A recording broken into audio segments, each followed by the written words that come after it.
Hazrat Ikrimah has reported from Hazrat Ibn Abbas radiyallahu anhu that the Prophet sallallahu alaihi wasallam said, "Whoso narrates a dream which he has not seen will be asked to make a knot between two barley grains, which he will not be able to do so.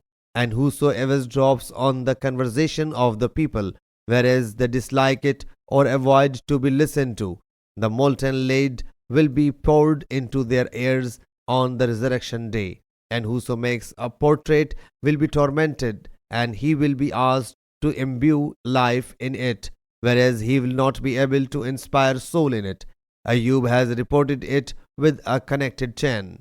Ikrimah has reported from Hazrat Abu Hurairah radiyallahu anhu, "Whoso mixes falsehood in his dream." Ikrimah has reported from Hazrat Abu Hurairah radiyallahu anhu, "Whoso makes a picture, whoso narrates a false dream, and whoso eavesdrops on someone's conversation."